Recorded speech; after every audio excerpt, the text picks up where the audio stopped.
প্রধান উপদেষ্টার পদে আর থাকতে চাচ্ছেন না প্রফেসর ডক্টর মোহাম্মদ ইউনূস। দায়িত্ব নিতে পারেন প্রধান বিচারপতি। সেনাপ্রধানের সাথে প্রধান বিচারপতির বৈঠকের গুঞ্জন ছড়িয়ে এমন দাবিতে তোলপাড় সামাজিক যোগাযোগ মাধ্যম। আর আর্মি চিফ আপনার আমাদের প্রধান উপদেষ্টার সাথে মাঝে মাঝে দেখা করেন। যে দেশে জরুরি অবস্থা জারি হচ্ছে, আমি স্পষ্ট করে আপনাকে প্রশ্নটা করলাম, এই অবস্থায় এই পরিস্থিতিতে দেশে জরুরি অবস্থা জারির মতো পরিস্থিতি তৈরি আছে কিনা আইন। দর্শক, একটি ব্রেকিং নিউজ দেওয়ার জন্য আসলাম। সেটা হচ্ছে যে সেনাপ্রধান জেনারেল ওয়াকারুজ্জামান তিনি বঙ্গভবনে রাষ্ট্রপতি চুপ্পুর সঙ্গে একটি বৈঠকে বসেছেন এবং গতকালকে বেলা 11টার দিকে সেনাপ্রধান প্রধান বিচারপতির যে গুলশানের বাসভবন সেখানে আপনারা জানেন যে বেলা 11টায় মিলিত হয়েছিলেন এবং সেখানে প্রায় ঘণ্টাব্যাপী বৈঠক করেছেন এবং অনেক জল্পনা কল্পনা সেনা শাসনের একটা গুঞ্জন ছড়িয়ে পড়েছে। দেশে কি সত্যি তাহলে জরুরি অবস্থা জারি হয়ে যাচ্ছে? কারণ এদিকে দায়িত্ব ছেড়ে দিচ্ছে এবার আইন উপদেষ্টা আসিফ নজরুল। সাম্প্রতিক সময় যে ঘটনাগুলো ঘটেছে এতে করে কিন্তু সরকারের মধ্যে বিশেষ করে নাড়াচাড়া খাচ্ছে এই উপদেষ্টাদের মধ্যে। প্রিয় দর্শক শ্রোতা মণ্ডলী, ভিডিও ইন্ট্রো দেখেই বুঝে গেছেন যে ভিডিওটা কোন দিকে ইঙ্গিত করছে। দেশের সর্বোচ্চ এখন কাজ হচ্ছে দেশে জরুরি অবস্থা জারি করা, আর এটা কিন্তু মনে করছে সাধারণ জনগণ এবং সকলেই মনে করছে যে দেশে একটা জরুরি অবস্থা জারি করা উচিত। সেনাপ্রধান জেনারেল ওয়াকার এবং আমাদের রাষ্ট্রপতি শাহাবুদ্দিন চুপ্পু প্রধান উপদেষ্টা তারা কিন্তু বৈঠক করেছে। তো একের পর এক বৈঠক চলছে। অনেকেই বলবেন যে গুজব, বা গুজব থেকে কিন্তু আস্তে আস্তে সেগুলো সত্যি হয়ে যায়। চলে আমরা দুইটা ভিডিও দেখব যে আসলেই দেশে জরুরি অবস্থা জারি হতে যাচ্ছে কিনা। সঙ্গে একটি বৈঠকে বসেছেন এবং গতকালকে বেলা 11টার দিকে সেনাপ্রধান প্রধান বিচারপতির যে গুলশানের বাসভবন সেখানে আপনারা জানেন যে বেলা 11টায় মিলিত হয়েছিলেন এবং সেখানে প্রায় ঘণ্টাব্যাপী বৈঠক করেছেন এবং অনেক জল্পনা কল্পনা সেনা শাসনের একটা গুঞ্জন ছড়িয়ে পড়েছে এবং একই সঙ্গে আবার তার principal staff officer lieutenant general Kamrul Hasan দেখা করেছেন ডক্টর ইউনূসের সঙ্গে। তো এটা কি কাকতালীয় নাকি পরিকল্পিত, এরকম অনেক ঘটনা। পরে আমরা যা ব্যাখ্যা পেলাম যে সোর্সের মাধ্যমে, সেটা হচ্ছে যে মানবাধিকার কমিশন জাতিসংঘের তারা যেই 72 জন সেনা অফিসারকে দায়ী করেছে গণহত্যা গুম খুনের জন্য এবং তাদের বিচার প্রক্রিয়া নিয়ে এইসব বিষয় নিয়ে কথা বলতেই আসলে সেনাপ্রধান গিয়েছেন প্রধান বিচারপতির সঙ্গে দেখা করতে।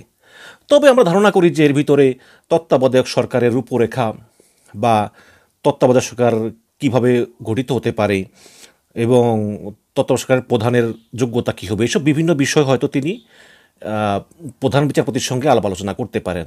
এখন প্রশ্ন করতে পারেন যে এগুলো করার ইখতিয়ার আছে কি না।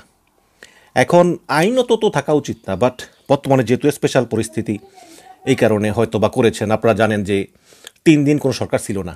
হাসিনা 5 তারিখে পালাইছে, 5, 6, 7 3 দিন কিন্তু এই সেনার প্রধানই দেশ পরিচালনা করেছেন এবং তিনিই কিন্তু উপরের লেভেলের সব নির্দেশগুলো তার কাছ থেকে এসেছে। সুতরাং তার একটা গ্রহণযোগ্যতা আছে এবং আপনারা জানেন যে এটা তো আর কোনো গোপন বিষয় না যে সেনাবাহিনীর উপর সরকারের কোনো কন্ট্রোল নাই।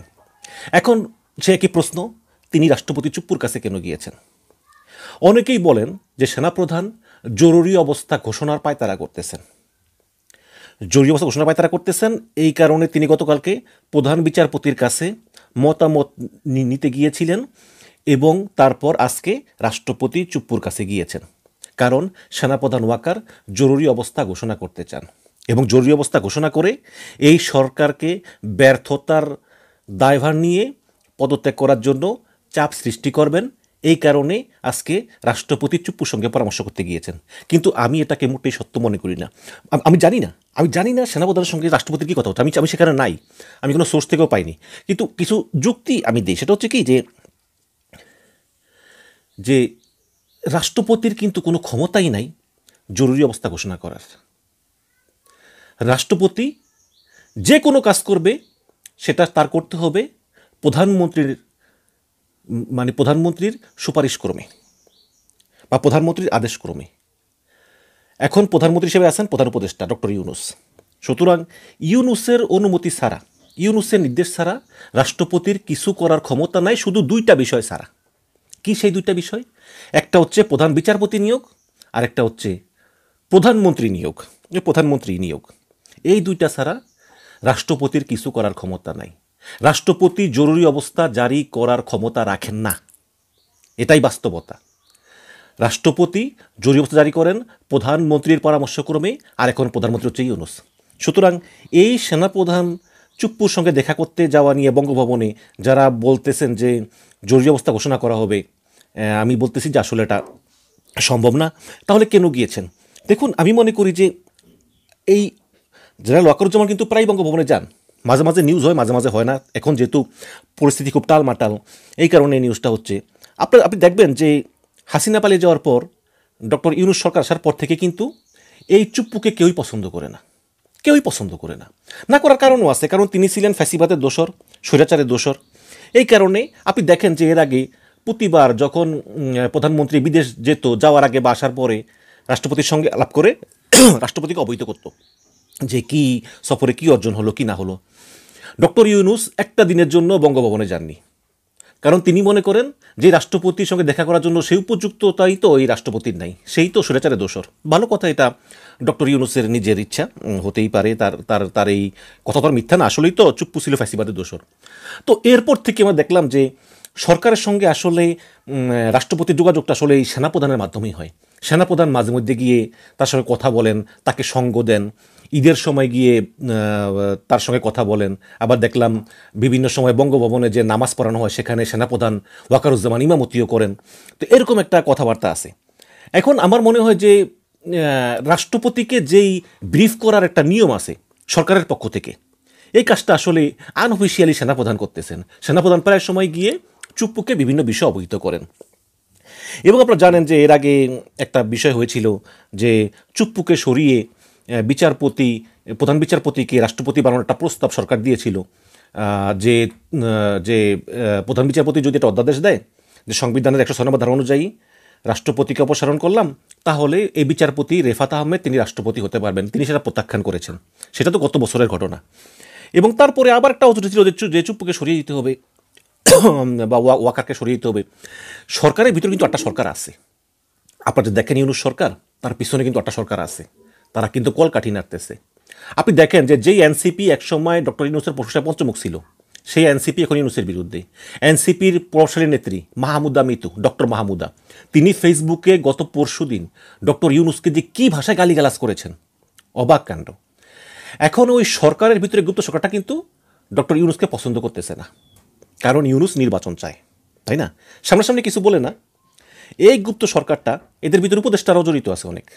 তারা চায় যে কোনো মূল্যেই হোক নির্বাচনটা পিছিয়ে দিতে।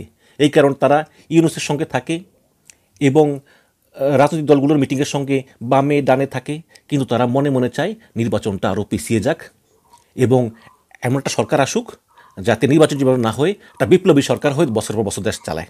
এটা তো হতে পারে না। এখন ডক্টর ইউনূস সেনাবাহিনীর প্রধান এবং বিএনপি তারা চায় যে নির্বাচনটা হোক, অন্যদিকে জামাত এনসিপি তারা নির্বাচনটা হোক না। তো দেখা যাক কী হয়। কিন্তু আমি মনে করি যে এই সমস্ত বিভিন্ন বিষয় আসলে অবহিত করার জন্যই সেনাপ্রধান জেনারেল ওয়াকারুজ্জামান তিনি রাষ্ট্রপতি চুপ্পুর সঙ্গে দেখা করেছেন। এবং আপনাদের আবার বলতে চাই যে রাষ্ট্রপতি চুপ্পুর জরুরি অবস্থা জারি করার কোনো ক্ষমতাই নেই। এখন সেনাপ্রধানের চাপে যে দেশে জরুরি অবস্থা জারি হচ্ছে, আমি স্পষ্ট করে আপনাকে প্রশ্নটা বললাম, এই অবস্থায় এই পরিস্থিতিতে দেশে জরুরি অবস্থা জারির মতো পরিস্থিতি তৈরি আছে কিনা, আইন কি, সংবিধান কি বলে? আমাদের দেশে লাস্ট যখন জরুরি অবস্থা হয়েছিল তখন আমি খুব ইয়াং লয়ার। জরুরি অবস্থা হতে গেলে 3টা গ্রাউন্ড লাগে: যুদ্ধাবস্থা, এক্সটার্নাল অ্যাগ্রেশন অথবা ইন্টারনাল ডিস্টারবেন্স। এই থার্ড জায়গাটায় পুরোপুরি আমাদের এমার্জেন্সি দেওয়ার মতো সমস্ত গ্রাউন্ডস তৈরি হয়ে গেছে অনেক আগেই, অনেকবার। যেটা আমাদের স্বরাষ্ট্র উপদেষ্টা নিজেই বললেন যে 1000 বারের উপরে ঢাকা শহরে গত 1 বছরে সড়ক অবরোধ হয়েছে, 100 কতটি সংগঠন সড়ক অবরোধ করেছে। কালকে যেটা ঘটলো, রাজশাহী ইউনিভার্সিটিতে ব্যাপক হাঙ্গামা। কৃষি বিশ্ববিদ্যালয়ের শিক্ষার্থীরা শিক্ষকদের আটকিয়ে রেখেছিলেন, অনেকক্ষণ পরে লোকাল জনগণ এসে তাদেরকে উদ্ধার করেছে, ভিসি সহ, এবং তারপরে প্রচণ্ড সেখানে রক্তপাত হয়েছে। চিটাগাং ইউনিভার্সিটিতে তুচ্ছ একটি ঘটনাকে কিন্তু তুচ্ছ ঘটনা, অর্থাৎ একটা মেয়ে দারোয়ানের সাথে ঝগড়াঝাটি হলো, দারোয়ান তার গায়ে হাত তুলেছে অ্যাকর্ডিং টু দ্য লেডি, এরপরে ছাত্ররা দারোয়ানকে মেরেছে, এরপর এলাকাবাসী পুরো প্রায় 50-60 জনকে কুপিয়েছে। কি ভয়ঙ্কর! ছাত্রদের প্রতি কিন্তু মানুষের আর মমত্ববোধ থাকছে না। ছাত্র শব্দটা অনেকটা বিতর্কিত হয়ে গেছে, কারণ ছাত্ররা সচিব নিয়োগ দিয়েছে। যে ছাত্রদের বিসিএসের প্রিপারেশন নেওয়ার কথা ছিল, বিসিএস প্রিপারেশন নিয়ে মেধাবী হলে তারা এসি লাইন হিসেবে জয়েন করতে অ্যাডমিন ক্যাডারে, তারা সচিব নিয়োগ দিয়ে দিয়েছে এবং কিছু সচিব তাদের দ্বারা নিয়োগও হয়েছে। এবং এগুলো এত ওপেনলি হয়েছে, মানুষের ছাত্র সম্পর্কে ন্যারেটিভ চেঞ্জ হয়ে গেছে। এখন এমার্জেন্সি দিতে গেলে যেটা লাগে, counter sign of prime minister লাগে। এখন যেহেতু প্রাইম মিনিস্টার নাই, তাহলে এটা হয়তো বা counter sign of chief adviser লাগতে পারে, সেটা দেবে রাষ্ট্রপতি। রাষ্ট্রপতির যদি মনে হয়, ইফ রাষ্ট্রপতি স্যাটিসফাইড, এটা রাষ্ট্রপতির একটা এক্সক্লুসিভ ক্ষমতা ছিল, বাট প্রাইম মিনিস্টারের সাথে ব্যালেন্স করা ছিল। তো ইমার্জেন্সি দেওয়ার সাথে সাথে যেটি ঘটবে সেটা হচ্ছে কয়েকটা ফান্ডামেন্টাল রাইটস অটোমেটিক সাসপেন্ড হয়ে যাবে। Article 36, article 37, article 38, article 39, article 40, article 42। এর সাথে সাথে রাষ্ট্রপতি, মহামান্য রাষ্ট্রপতি যেটা করতে পারেন, তিনি সমস্ত ফান্ডামেন্টাল রাইটস সাসপেন্ড করে দিতে পারেন ইমিডিয়েটলি। তো তখন যেটা হবে, freedom of movement, freedom of speech, freedom of politics, freedom of protest, এটা সাময়িকভাবে থেমে যাবে।